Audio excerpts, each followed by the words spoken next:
Hello दोस्तों, ज्ञान plus में आपका विशेष स्वागत है। मैं धीरेन्द्र स्टैटिक्स पढ़ाने के लिए फिर से आपके सामने हाजिर हूँ।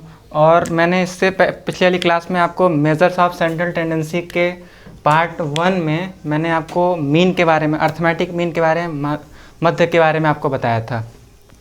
और मैंने उसमें आपको बताया था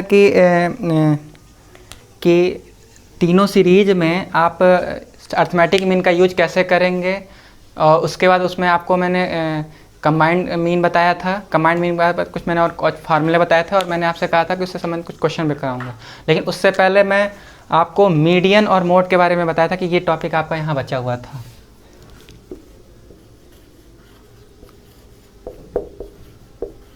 मीडियन और मोड। दोस्तों, मीडियन और मोड के बारे में जानकारी लेने के बाद हम क्वेश्चन पे आएंगे। 1 से 2 क्वेश्चन सब पे लेंगे और सॉल्व करेंगे। तो आइए जानते हैं मीडियन के बारे में। देखिए दोस्तों, मीडियन क्या होता है। हमने मीन पढ़ा था। तो मीन क्या होता है कि आप टोटल फ्रिक्वेंसी, टोटल वैल्यू को जोड़ दिया करते थे। xn तक जाता था और उनकी संख्या से आप भाग देकर निकाला करते थे। तो आपको क्या मिलता था? आपको मीन मिलता था। ये जो मीन का सिंबल कुछ ऐसा था, ठीक है। उसके बाद हम इसमें क्या था कि आपके चारों दिशाओं, चारों वस्तुओं, मतलब वस्तुओं का मूल विद्यमान इसमें रहा करता था। तो मीन एक औसत वैल्यू हुआ करती थी, जो हम औसत वैल्यू के रूप में उसको निकाला करते थे। मतलब कि एक एवरेज स्टूडेंट की वैल्यू निकालनी हो या आय निकालनी हो तो हम मीन का यूज करते थे। अब आते हैं माध्यिका के बारे में जानने के लिए। माध्यिका क्या होता है? माध्यिका देखिए, किसी भी समंकमाला या स्टैटिकल सीरीज का एक मध्य बिंदु होता है। मध्य बिंदु देखिए, माध्यिका,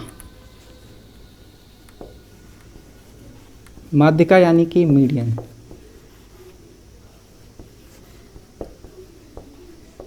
हम मीडियन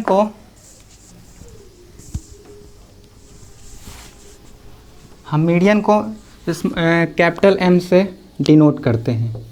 देखिए, मीन क्या होता है? मीन जो होता है, मीन का आशय किसी समंकमाला के ठीक मध्य के मूल या पद से होता है। किसी समंकमाला के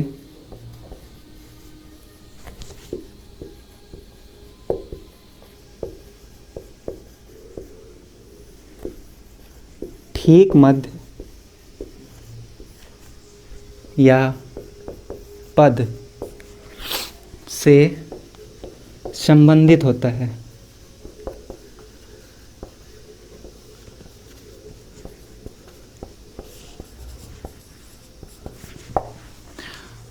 तो किसी भी मध्य वैल्यू, यानी कि आपका जो कोई सीरीज आपको दी रही होगी, जो भी दी होंगी, सीरीज का जो मिड पॉइंट होता है वो क्या होता है? मीडियन या माध्यिका कहलाती है। तो इसकी कुछ विशेषताएं भी होंगी। इन विशेषताओं के द्वारा हम जानेंगे कि ये माध्यिका ही कहलाएगी। तो किसकी कुछ विशेषताएं हैं?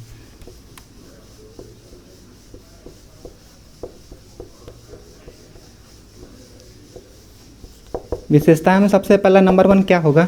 विशेषताओं में सबसे पहला नंबर होगा कि ये क्या होता है? ये सेंट्रल वैल्यू होती है, यानी ये केंद्र मूल होता है। केंद्रीय मूल पहला पॉइंट कि ये केंद्रीय वैल्यू होता है। जैसे हमने जाना कि क्या होता है, ये मध्य बिंदु होता है तो केंद्रीय मूल होता है, ठीक है।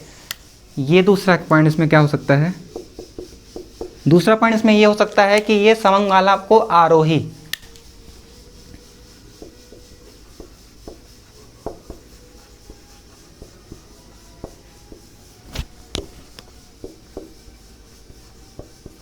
आरोही या बढ़ते क्रम में होता है। आरोही या अवरोही। आरोही या अवरोही क्रम में 2 भागों में व्यवस्थित करते हैं।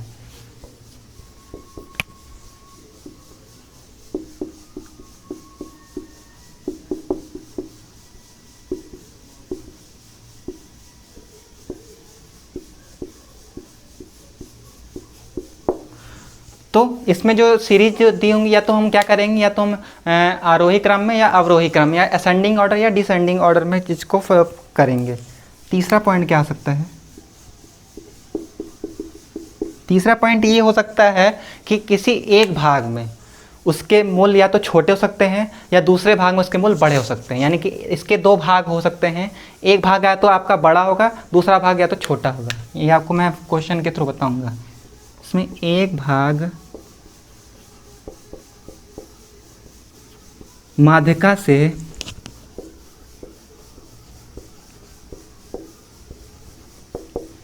छोटा तथा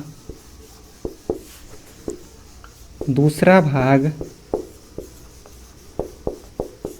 माध्यिका से बड़ा हो सकता है।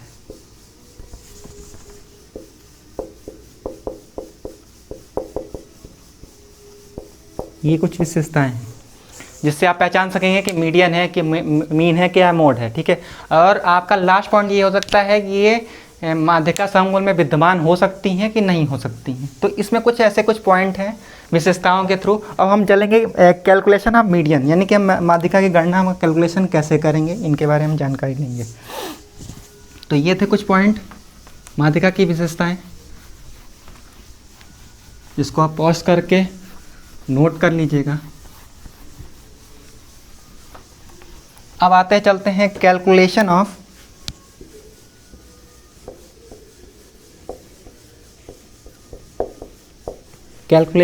मीडियन। दोस्तों जाहिर सी बात है कि कैलकुलेशन ऑफ मीडियन में हम क्या करेंगे, हम सबसे पहले ये जानेंगे कि ये तीनों सीरीज में होंगी।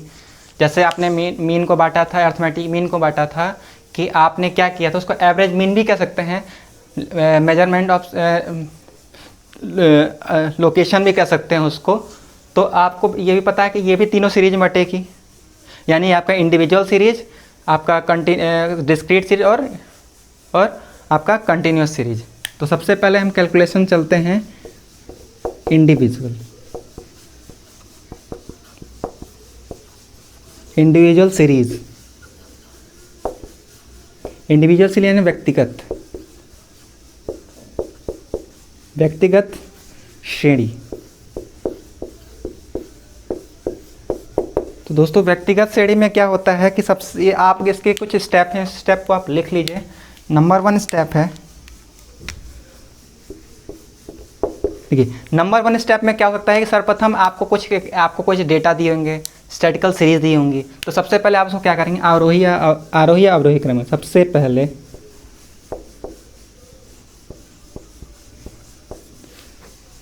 डेटा को आरोही क्रम मान लीजिए सकते हैं, आरोही क्रम में रखेंगे। साथ में लिखते चलिए। सबसे पहले आपके पास डेटा रहेगा, उसको पहले आप आरोही क्रम में लिखिए। यानी कि मान लीजिए सीरीज आपके पास दी हुई है 5, 7, 11, 1, 9, 2। तो सबसे छोटी सी सबसे पहले क्या होगा, 2 1 आएगा, फिर 2 आएगा, फिर 5 आएगा, फिर 7 आएगा, फिर 9 आएगा और फिर 11 आएगा। यानी जो ये सीरीज होगी आपकी क्या हो जाएगी, ये आपकी आरोही क्रम में चीज़ें आ जाएंगी। उसके बाद देखिए क्या होगा, या तो आप इसको असेंडिंग में कर लीजिए या तो डिअसेंडिंग कर लीजिए। यानी कि आप इसको या तो ऐसे कर लीजिए 11, 9, 7, 5, 2 और 1। तो दोनों कंडीशन में क्या होगी, चीज़ें सेम आएंगी। दोनों कंडीशन चीज़ें सेम आएंगी, जैसे आपको सही लगे। दूसरा पॉइंट आपका क्या है, जब आप इसको आरोही अवरोही क्रम में रख देंगे, उसके बाद आप क्या करेंगे, डायरेक्ट सूत्र लगाएंगे। पश्चात क्या लगाएंगे, सूत्र। वो सूत्र क्या होगा, सूत्र ये होगा कि n, इसको मैं ब्लैक पेन से लिखता हूँ, n+1/2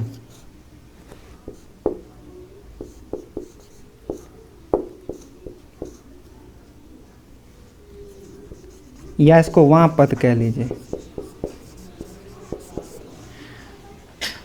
जहाँ n क्या है, जहाँ n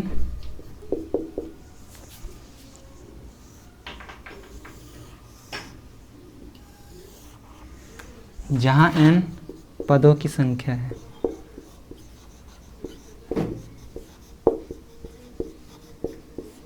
तो आप पदों की संख्या यानी कि 1 2 3 4 5 6, आप यहाँ n में क्या रखेंगे, 6 रखेंगे, प्लस 1 रखेंगे, बाई 2 रखेंगे। अब आप पास देखिए एक चीज़ें और आएंगी, मैं अगला स्टेप बताने से पहले आपको बताता हूँ। थर्ड स्टेप आप क्या करेंगे, थर्ड स्टेप जैसे मान लीजिए कि यहाँ पे आपने क्या रखा, इसी को ले लीजिए 1 2 3, आपने असेंडिंग किया, ये असेंडिंग ऑर्डर है, डिसेंडिंग ऑर्डर है। आपने क्या किया, असेंडिंग ऑर्डर में ही ले लिया, डिसेंडिंग ऑर्डर के लिए दोनों तरह जो आपको सही लगे। आपने कितने पद हैं, 1 2 3 4 5 6 7 पद हैं, आपने 7 रखा, 1 + 2 किया, वहाँ पद किया, वहाँ पद मतलब कि कौन सा पद है, 7 + 1 किया, 8वां पद आया तो हो जाएगा कितना, 4वां पद। अब इसमें चौथा पद क्या है, 1 2 3 4, यानी यहाँ 7 आएगा। और आपने डिसेंडिंग ऑर्डर भी किया होता तो 1 2 3 4, नहीं कुछ गलत हो रहा है, तो इसमें चौथवा पद,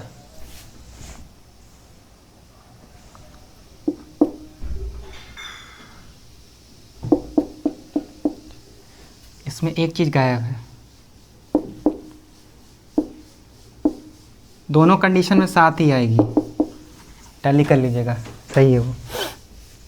तो अब देखिए मान लीजिए यहाँ के, मान लीजिए एक और पद होता है, यहाँ मान लीजिए 8 होता, अब 8 को आप यहाँ कहाँ अरेंज करते हैं, आप यहाँ अरेंज करते हैं। अब आपके पास कितने पद हो जाएंगे, 8 पद, अब प्लस 1/2 कर देंगे, वहाँ पद कर देंगे। अब आपके लिए एक चीज़ आएगी कि 9 + 2 करेंगे तो यहाँ 4.5वां पद आ जाएगा।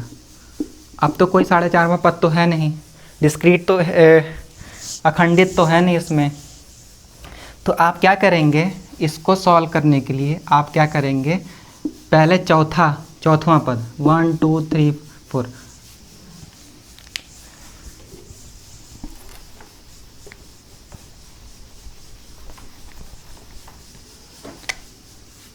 फाइव 1 2 5 7 11 9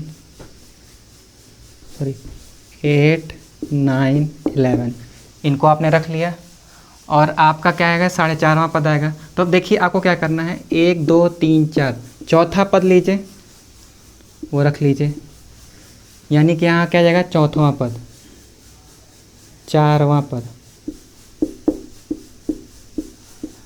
प्लस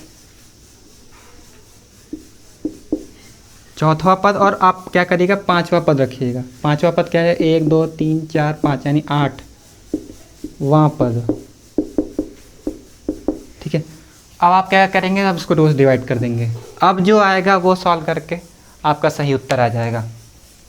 तो मान लीजिए कि दशमलव में आता है तो वो संख्या और उसके बाद की संख्या को आपको लेना है, ये आपके लिए हो जाएगा। माना कि चौथे पद के लिए कर रहे हैं तो यहाँ लिख देंगे चौथा पद प्लस 5वां पद बटे में 2 कर देंगे। तो ये रहा आपका इंडिविजुअल सीरीज़ में मीडियन की गणना।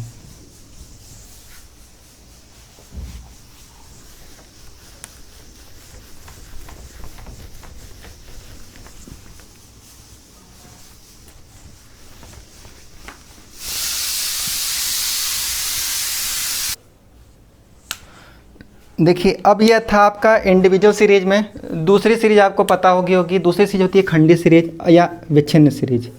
खंडित या इसको डिस्क्रीट सीरीज कहते हैं।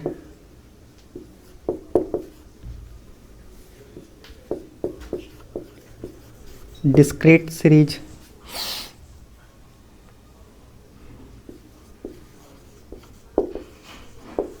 श्रेणी। तो विच्छिन्न श्रेणी या खंडित श्रेणी में अगर आप इस चीज़ को बांटते हैं तो देखिए इसके लिए आपको बस एक कुछ चीज़ें इसमें नहीं हो जाएंगी। जब आप खंडित श्रेणी में किसी चीज़ को करेंगे तो आप कम्युनिटिव फ्रीक्वेंसी आपने पढ़ी थी, कम्युनिटिव फ्रीक्वेंसी यानी CF आपने पढ़ा था, संचयी आवृत्ति आपने क्या किया था, बनाया था। तो सबसे पहले देखिए क्या होगा, पहले स्टेप जानते हैं फिर इसके क्वेश्चन जानेंगे। सर्वप्रथम आप क्या करेंगे, सबसे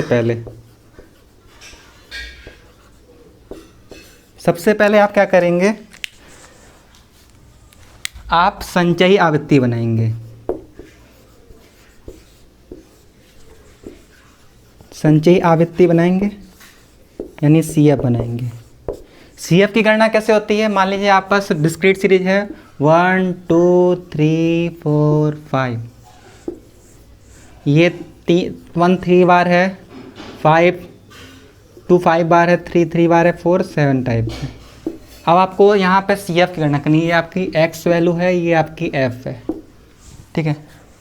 अब आपको यहाँ पे CF निकालना हो तो सबसे पहले आप CF निकालने के लिए क्या करेंगे? अगर देखिए 2 तरीके से होती हैं, या तो नीचे से ऊपर या तो ऊपर से नीचे, लेकिन हम नीचे ऊपर से करते हैं। तो सबसे पहले यहाँ 3 लिखेंगे। अब जब यहाँ आपको लिखना पड़ेगा तो 3 + 5 कर देंगे, यानी इन दोनों को ऐड कर देंगे, 8 हो जाएगा। अब अगली बार फिर इन तीनों को ऐड करेंगे, यानी 3 + 5 + 3 यानी 11 हो जाएगा। फिर अगली बार आप इसको फिर ऐड करेंगे तो 3 + 5 + 3 + 7 यानी 19, यानी इसकी जो CF लेंगे आप वो काउंट ये होगी, आपकी जो CF की गणना होगी वो ये हो जाएगी।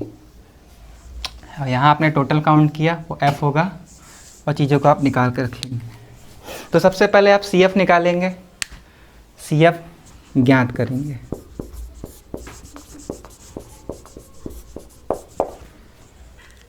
नेक्स्ट स्टेप क्या करेंगे? नेक्स्ट स्टेप यहाँ जी फार्मूला लगाएंगे, पश्चात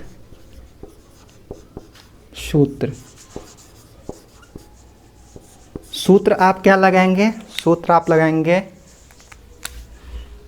n + 1/2 वां पद या आइटम, ठीक। जहाँ आपको पता है n क्या है, n पदों की संख्या है और चीज़ें आपको यहाँ से निकाल लेंगे। अब देखिए ये सूत्र लगाने के बाद कुछ ना कुछ वैल्यू आएंगी। तो जो हम इंडिविजुअल सीरीज में करते थे वो इसमें नहीं करेंगे। इसमें क्या करेंगे? जो CF आएगा, जो इसमें यहाँ पे चीज़ें आएंगी, मान लीजिए आप पास 11 आ गया, तो 11 जो आएगा तो उसकी जो वो होगी फ्रिक्वेंसी होगी वो 3 होगी। या 19 आएगा तो उसकी फ्रिक्वेंसी आपकी क्या हो जाएगी? वो चीज़ें क्या आ जाएंगी? 4 आ जाएंगी।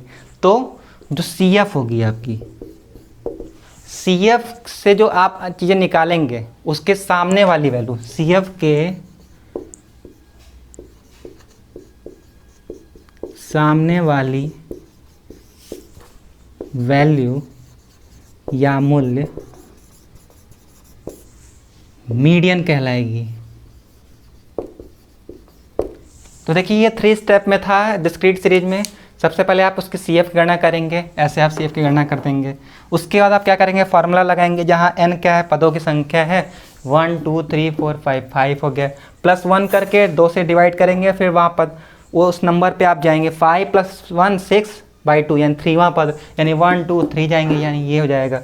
अब जो आएगा उसके CF, मान लीजिए 11 आया तो 11 या 11 के अंदर, यानी अगर 8 तक आएगा, देखिए 3 तक आएगा तो 3 यानी इसमें आ जाएगा। 3 के बाद 4 5 6 7 8 तक आएगा तो सेकंड वाले में आ जाएगा। 8 के बाद 9 10 11 आ जाएगा, वो थर्ड वाले में हो जाएगा। और 11 बाद 12 जितने भी 19 तक हो गए वो फिफ्थ में आ जाएगा। ऐसे बढ़ते चला जाएगा। तो CF की गणना करने के बाद ये क्या हो जाएगी? मीडियन आपकी कहला जाएगी। तो ये था आपका डिस्क्रीट सीरीज में मीडियन की गणना। अब आते हैं लास्ट कंटिन्यूअस सीरीज में मीडियन की गणना कैसे करेंगे।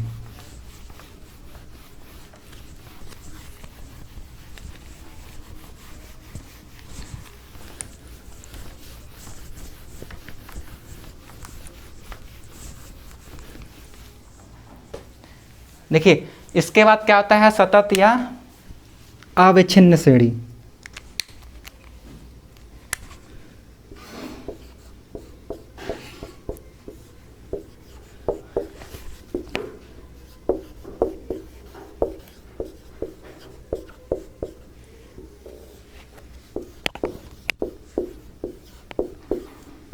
इसको कंटिन्यूअस सीरीज भी कहेंगे।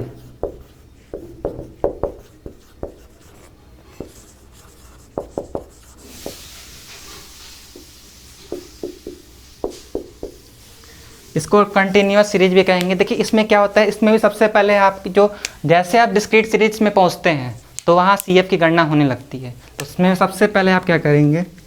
सी एफ कम्युनिटी फ्रिक्वेंसीज की गणना आप करेंगे।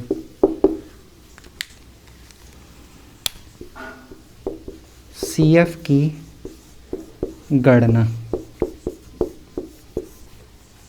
सी एफ की गणना करेंगे, यानी कि संचयी आवृत्ति आप क्या करेंगे, ज्ञात की जाती है। सेकंड नंबर पर आपका क्या आ जाएगा। अब देखिए सेकंड नंबर पे आप जानते हैं सूत्र लगता है, लेकिन जब आप इंडिविजुअल और डिस्क्रीट सीरीज में सूत्र लगाते हैं तो n+1 बाई वहाँ पद करते हैं, लेकिन यहाँ कुछ ये चेंजेस हैं। यहाँ जो सूत्र लगेगा आपका, वहाँ पे क्या चीज़ें चेंज होंगी, सूत्र लगेगा इन पश्चात आप क्या करेंगे, सूत्र लगाएंगे, और वो सूत्र ये होगा आपके लिए n+/2। यहाँ 1 नहीं होगा, यहाँ सिर्फ n+1 होगा, n/2 वहाँ आइटम्स या पद, ये लगेगा आपके लिए यहाँ सूत्र। कंटिन्यूस सीरीज में आपसे पूछा भी जा सकता है कि कंटिन्यूस सीरीज में मीडियन के सूत्र का फार्मूला क्या होगा, और वहाँ +1 लगा के दे देगा, तो आपको ही बताना पड़ेगा कि 1 वहाँ नहीं लगता है। थर्ड स्टेप इस लास्ट स्टेप इसमें देखिए, इसमें एक चीज़ गणना कर, सी एफ की जब गणना कर लेते हैं तो आप इसमें इस सूत्र से ही केवल सेटिस्फाई नहीं होंगे। अब यहाँ पे मीडियन और मीडियन क्लास की गणना करेंगे, तो माध्यिका नंबर आपकी जो सी एफ से विद्यमान है,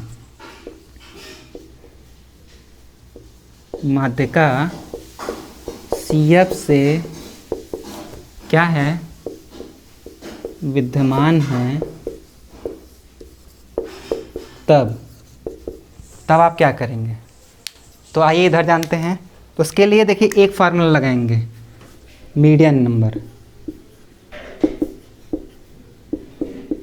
नंबर यहाँ कैलकुलेशन करेंगे। तो देखिए सबसे पहले यहाँ पे एक फार्मूला लगेगा l+1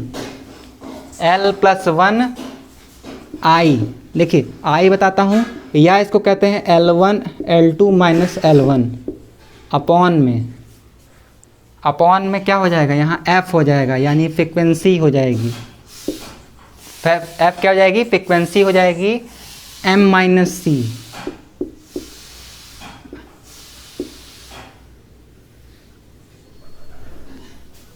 अब आपके दिमाग में हलचल हो गई होगी कि ये क्या है। देखिए मैं बारी बारी से चीज़ों को बताता हूँ। L1 क्या है, जब मैंने आपको बताया था कि एक क्लास लिमिट में जाना आपको बताया था, तो उसमें कुछ शब्दावली बताया था। तो L1 मैंने बताया था कि कलमन में क्या होता है कि जैसे सीरीज़ दी होती थी कि 10 से 20, 20 से 30, 30 से 40 और 40 से 50 ऐसे दिया करता था। ये क्लास इंटरवल हुआ करती थी, वर्ग अंतराल हुआ करता था। इस वर्ग अंतराल में जो ये सीरीज हुआ करती थी, ये वाला पॉइंट, इसको हम L1 यानी कि इसको कहते हैं लोअर लिमिट कहते थे। और ये 20 जो हुआ करता था L2 हुआ करता, यानी अपर लिमिट। यानी ये क्या है, यानी ये कि मीडियन क्लास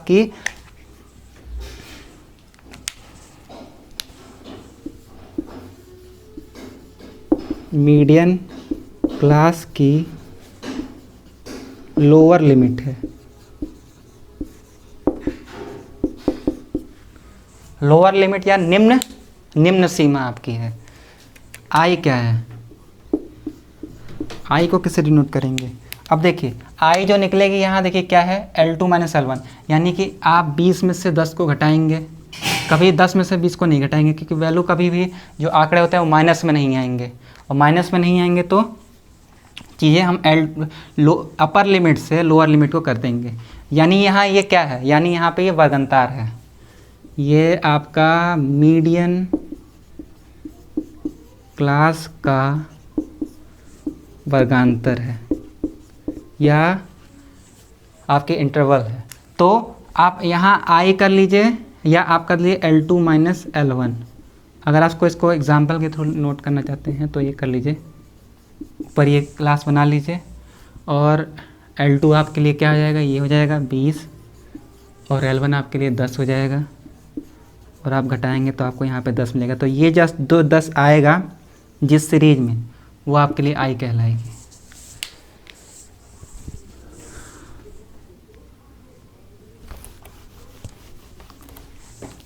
इसके बाद देखिए आई है, आई L1 हो गया, आई हो गया। अब F आप जानते हैं, F क्या होती है, F फ्रिक्वेंसी होती है।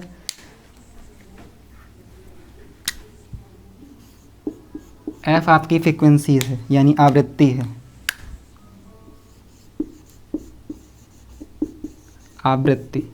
आवृत्ति यानी कि आप जो यहाँ फ्रिक्वेंसी ऑफ एफ यहाँ निकालते थे, यहाँ से एक्स निकलता था, यहाँ से एफ निकलता था, तो ये आपकी आवृत्ति है। अब आपके पास बचता है एम।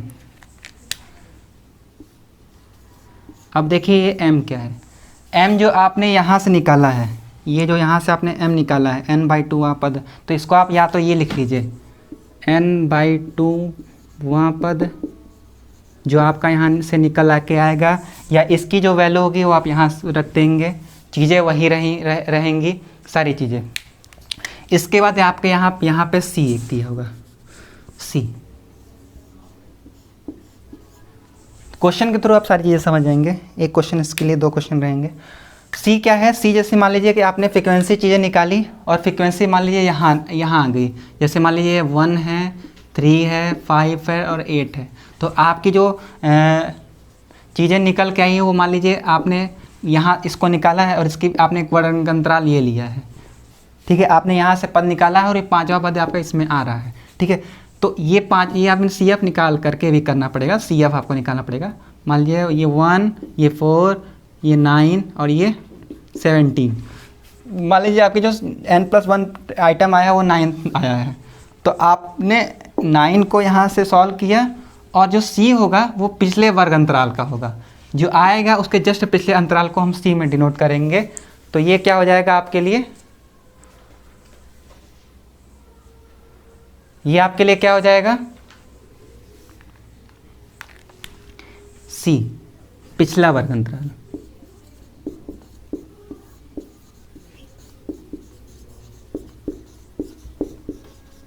पिछला वर्ग अंतराल हो जाएगा पिछला वर्ग अंतराल हो जाएगा। इसके बाद जो आपका आएगा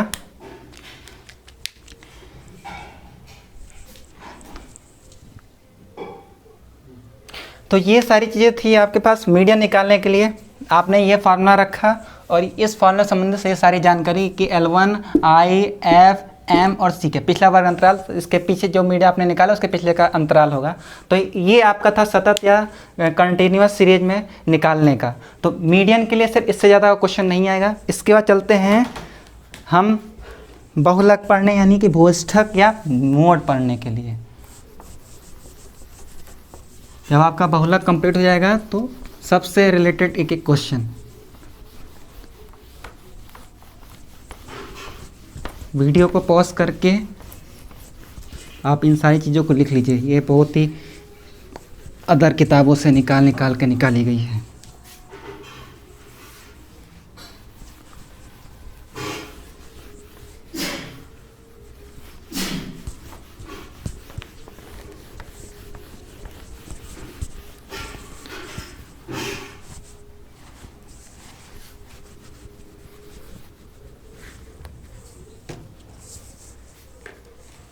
अब चलते हैं कैलकुलेशन करने मोड का। कैलकुलेशन ऑफ मोड, मोड को हम क्या कहते हैं, बहुलक कहते हैं, भूयष्ठक कहते हैं। देखिए मोड का क्या मतलब होता है, मोड का हम अंग्रेजी में माध्यम मतलब समझना चाहें तो mode means most fashionable item.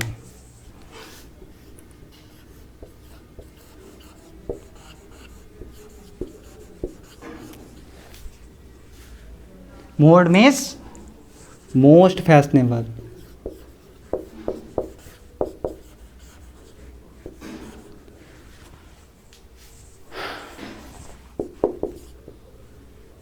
Fashionable item, इसका मतलब क्या हुआ, इसका आपको एग्जाम में पूछा जा सकता है, दे देगा आपको एक लाइन में किसका मतलब। तो इसका मतलब क्या होता है, ये जो होता है मोस्ट फैशनेबल यानी कि जो सबसे ज़्यादा फैशन में हैं उनको हम क्या करते हैं, उनको चीज़ों को हम लेते हैं। जैसे मान लीजिए कि आप पास कोई श्रेणी है 7 5 6 7 5 7 7 6। अब देखिए इसमें सबसे ज़्यादा मोस्ट फैशनेबल कौन सी है, देखिए 5 7 देखते हैं, 1 2 3 4, जो 7 है वो कितने हैं, वो 4 है टोटल। 5 देखिए 1 2, तो 5 आपके कितने हैं, वो 2 हैं।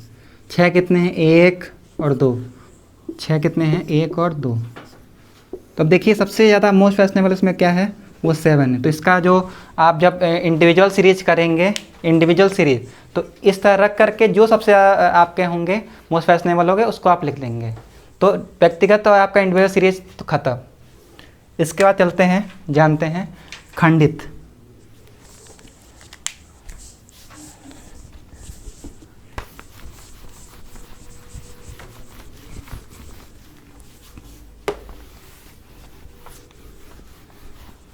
खंडित श्रेणी में देखिए क्या होता है, खंडित श्रेणी यानी कि डिस्क्रीट सीरीज।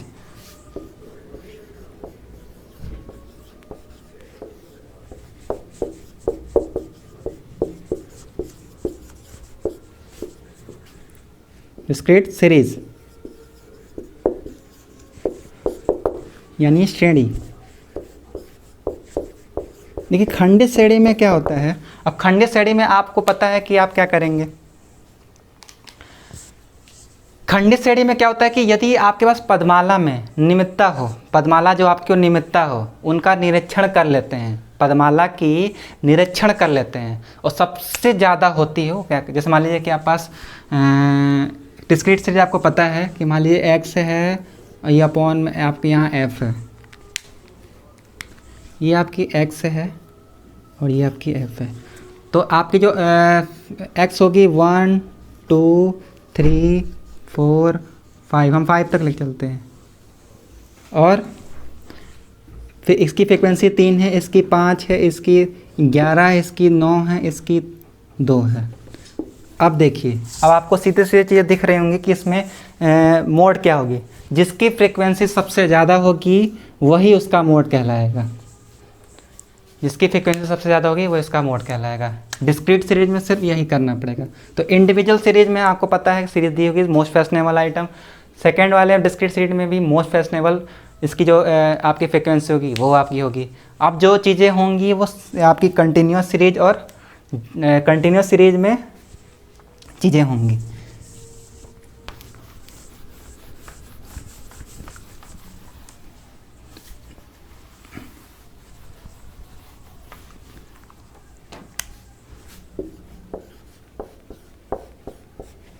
सतत श्रेणी या इसको कंटिन्यूस सीरीज कहते हैं।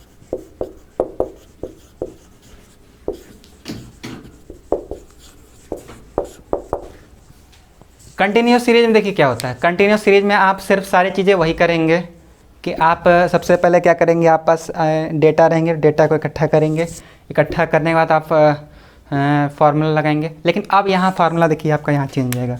फार्मूला चेंज क्या होगा कि मान लीजिए देखिए सबसे पहले इस मोड का हम लोग जेड से डिनोट करते हैं, एग्ज़ाम में पूछा जा सकता है। मीडियन ये आपका मोड है, मीडियन को मैंने आपको बताया था वो एम से डिनोट करते हैं, और आपका मीन जो होता है उसको हम इससे डिनोट करते हैं। तो ये है जेड। जेड आपको समझ में आ गया कि जेड क्या है। तो इसमें जो सूत्र लगेगा वो आपका जेड बराबर L1, L1 वही है lower limit of class interval, उसके बाद प्लस F1। अभी मैं आपको बताता हूँ F1 क्या है, F0 अपॉन में 2F1 माइनस F0 और माइनस F2, और ये इंटू आई ये क्लास इंटरवल ही है। अब ये जान लीजिए, ये आपके लिए मोड का फार्मूला हो जाएगा। आपसे कभी फार्मूले बेस ही क्वेश्चन वहाँ पूछे जाएंगे, इससे ज़्यादा आपसे हाई नहीं पूछा जाएगा। आपको बस चीज़ों को पता होना चाहिए, वहाँ पे आपसे थ्योरी नहीं पूछी जाएगी। तो ये रहा आपका मोड का फार्मूला। अब आपको यहाँ पे चीज़ें जानकारी होगी, यहाँ L1 F1 F2 और ये I क्या है। तो जिसमें अधिकतर चीज़ें आप जान चुके हैं। जेड बराबर क्या होगा, जेड क्या बहुलक का मूल होगा, यानी बहुलक होगा।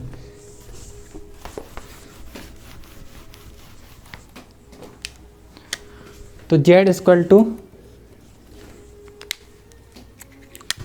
बहुलक का मूल।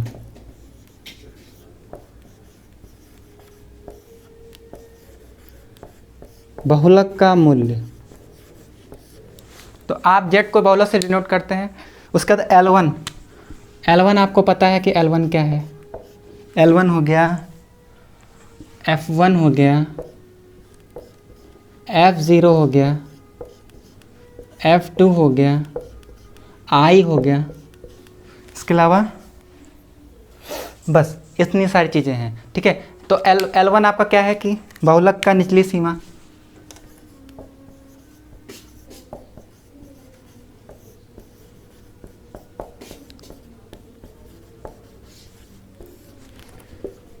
यानी लोअर लिमिट।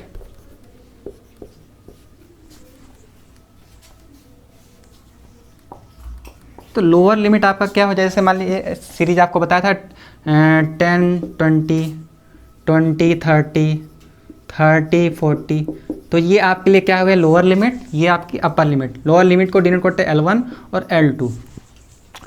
अब देखिए F1 इस पर कुछ चीज़ नहीं है, तो F1 आपकी क्या है बहुलक की आवृत्ति, बहुलक वर्ग की आपकी क्या हो जाएगी यहाँ आवृत्ति हो जाएगी।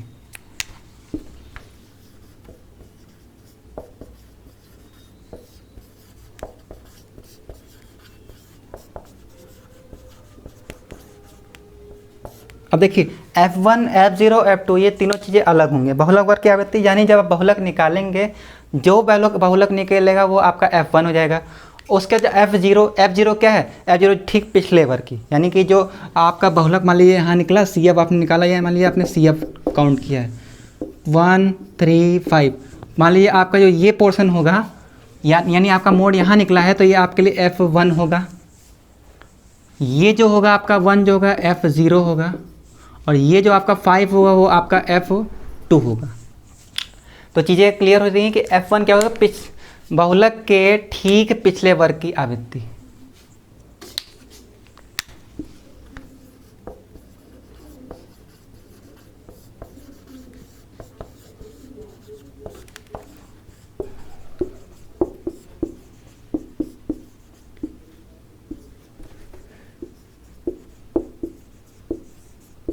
ठीक पिछला, ठीक यानी जो आएगा उसके ठीक पिछले होंगे। उसके बाद ऐसा नहीं कि यहाँ पे और पॉइंट है तो आप उसको बना लीजिए, नहीं। F2 क्या है, ठीक बाद की, यानी ये करंट स्टेटस है, ये प्रीवियस स्टेटस है, ये फ्यूचर स्टेटस है आपका। तो बहुलक की ठीक बाद की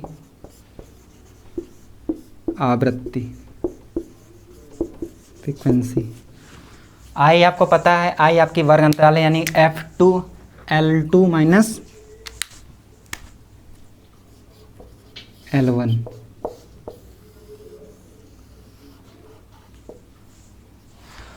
देखिए ये सारी चीज़ें हैं आपको बहुलक सॉल्व करने के लिए। इसके बाद एक फार्मूला और लगता है, वो क्वेश्चन के थ्रू जानेंगे, लेकिन आप इस फार्मूले को नोट कर लीजिए। बहुलक का एक और फार्मूला होता है, ये कब लगता है, ये क्वेश्चन के थ्रू आपको पता चलेगा। L1 होता है प्लस F2 होता है आपका F0 प्लस F2 होता है इंटू आई होता है।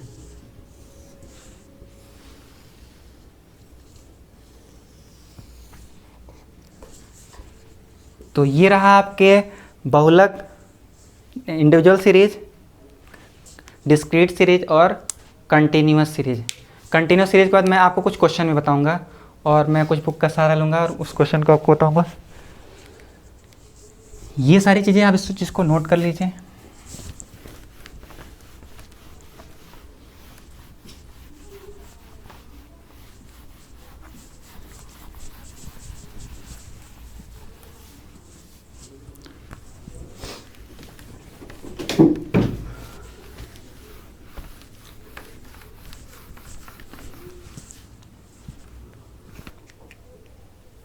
देखिए एक और मोड का फार्मूला है जिससे आपके शॉर्ट क्वेश्चन आते हैं, और ये आपके एग्ज़ाम में निश्चित ही आपके एक नंबर में मिल जाएंगे। और जो एग्ज़ाम आयोग तैयार करा रही है वो आपसे कभी क्लास इंटरवल और सारी चीज़ों को इतना बड़ा फार्मूला करके नहीं बताएगी, और इससे ज़्यादा क्वेश्चन बन सकते हैं क्योंकि ये शॉर्ट क्वेश्चन है। यानी कि आपको फार्मूला कॉन्सेप्ट क्लियर है तो आप बना लेंगे। तो मोड का एक और फार्मूला होता है, वो होता है मोड बराबर यानी बहुलक भूयस्त्रक बराबर 3 मीडियन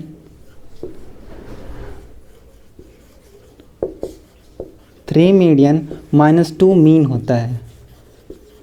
यानी मोड बराबर 3 मीडियन -2 मीन होता है। अब देखिए इसको एग्ज़ाम में आपसे ये पूछ सकता है, इसका फार्मूला दे देगा तो 3 मीडियन कुछ चीज़ें चेंज कर लेगा, यानी कि दे देगा 2 मीडियन में 3 मीन, या बोल देगा कि 3 मीन या ऐसे कोई करके दे देगा। और देखिए इसके अलावा अगर ऐसा ना दिया होगा आपको लिए एक चीज़ और कि जेड को हम किसे डिनोट करते हैं, जेड को हम मोड को किसे डिनोट करते हैं, जेड से डिनोट करते हैं। तो जेड 3 यहाँ आ जाएगा, उतर आएगा।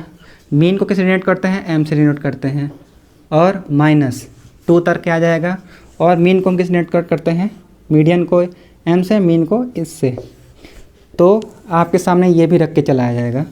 तो आपको ये देखना है कि या तो एग्ज़ाम में ये दे देगा या तो ये दे देगा। तो एक फार्मूला आपका इससे, जिससे आपके क्वेश्चन सॉल्व हो जाएंगे। और इससे संबंधित जितने क्वेश्चन हैं, जो भी क्वेश्चन है आपका अर्थमेटिक मीन, आपका दूसरा क्या हो जाएगा मीडियन और मोड से, और इससे रिलेटेड जितने क्वेश्चन हैं, आपका कंबाइंड मीन से क्वेश्चन आए थे, इससे क्वेश्चन आए थे, इसके एग्जांपल मतलब कि ये फार्मूला पूछा गया था पीसीएस के एग्ज़ाम के लिए।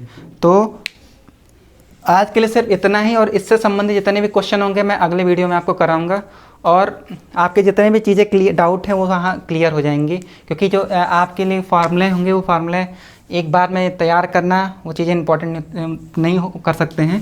जैसे मान लीजिए कि एम और सी आपने देखा, तो ये आपके लिए कुछ नया था। जब आप इसी चीज़ को अगर आप क्वेश्चन के थ्रू लगाते हैं तो आपके दिमाग में सारी चीज़ें बैठ जाएंगी। तो दोस्तों आज के लिए सिर्फ इतना ही, चलते हैं अगले वीडियो के मिलने के लिए। तो तब तक के लिए आपके लिए बहुत बहुत धन्यवाद। पढ़ते रहिए और ऐसे आगे बढ़ते रहिए।